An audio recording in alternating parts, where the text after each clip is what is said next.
What's good, YouTube? It's your girl Deja, and I am back at it again with another video. As you can see, I'm outside. It's a nice day out in Connecticut today. It's probably like 50 degrees, so I'm like bugging with this short sleeve, but I'm not going to be out here too long. I just wanted to have a different scenery for you guys, give you something different to look at. If you see my dirty little porch, like I said, it's been cold. No one's been outside, but it's almost time to clean it off and get it ready for the summer, spring, but not yet. So regardless of what, y'all know what y'all came here for. I know y'all been waiting for this video, and I had to get cute. I had to make sure I looked nice before I came back on the camera, so it's been a couple weeks. I got my hair done 2 weeks ago though, so I guess that's not really an excuse. But yes, so we're doing Alice in Borderland. You know, I got my composition notebook, got my notes ready to go. We are doing episode 7 today. It is season 1, episode 7, and then I'm gonna also upload season 1, episode 8, so we could jump into season 2 because I've been having y'all wait for way too long.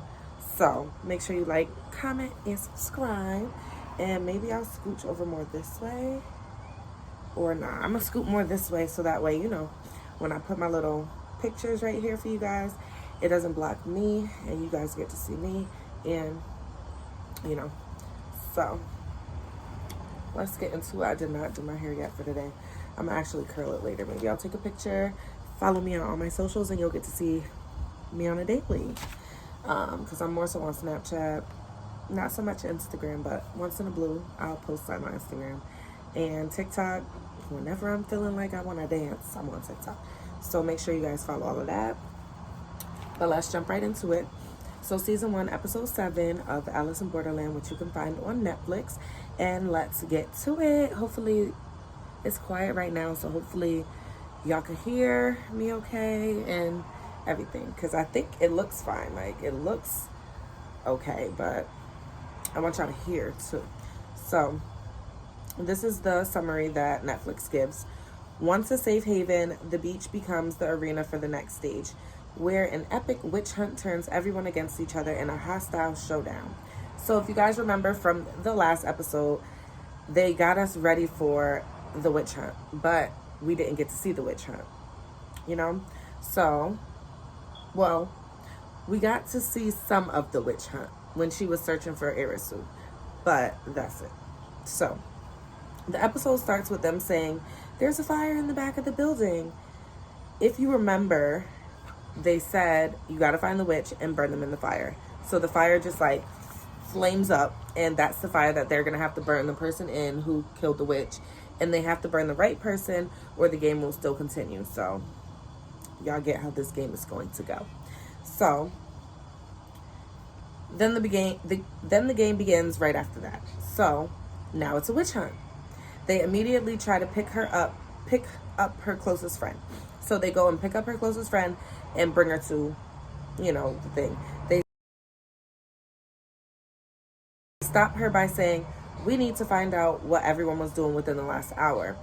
So then they reveal that the Hatter was murdered. Remember, they thought it was just a game, this, that, and the third that he died in. So now everyone's telling them that the Hatter was murdered. So the people become upset because they don't know like what everybody's hiding. So the girl reveals that maybe the witch killed the Hatter and one of the Hatter's friends killed her friend.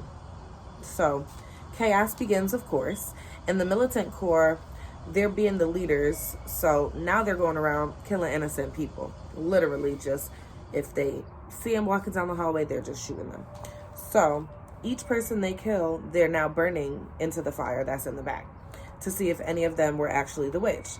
So there were so many people dying, and they weren't the witch because the game kept going. The game was not cleared, so they were just killing innocent people.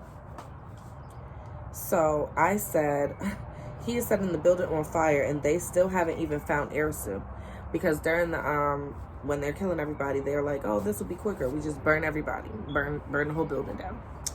So I said she is making a bold move trying to recruit a militant corps member on her own. So the lady who put Irisu to the test finds the knife and she takes it.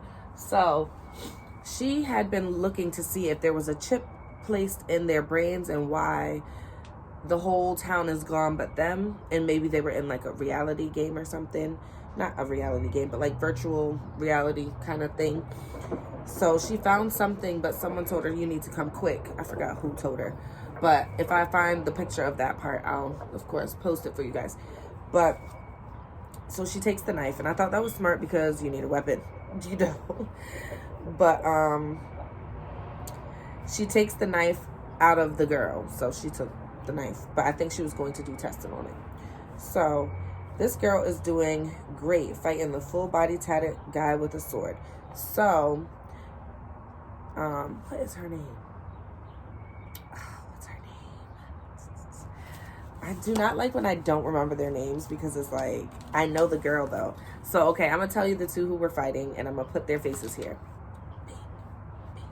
So she was really fighting him, the guy with all the tats all over his head. She was fighting him, and I thought, and then she's small too, so it's kind of like, dang, and she ain't had no help. But she was handling her own. She was doing her thing, and he was doing his thing too. And then so I said, her father was a really cruel man, if you ask me. He was calling her a boy and hitting on her like one too. So they kind of showed us, in the midst of her fighting the guy with the tattooed head, they were showing us what she had to go through growing up. So it kind of gave us the bigger picture of, okay, she's not fearing no man. She's going to fight whoever, because, you know, she grew up fighting her father. So it then goes from the flashback to her fighting. So I believe she was put into like little boxing classes and things like that. I'll put that here too. And then Hirasu is trying to convince the leaders by telling them whoever is running the beach lives underground. So I liked that Hirasu killed him with the fire gun. If you watched the episode, you know the people I'm talking about. I'm doing a horrible job at remembering their names right now. But yeah. So Hirasu ended up killing him with a fire gun. And I was like, yes, that was genius, you know, because it was kind of like, he wasn't gonna die. So I said, comments, what were you guys' thoughts on that scene? I'll place like a little clip right here so you guys will know what I'm talking about. And I said, game cleared. I think Hirasu killed the right person.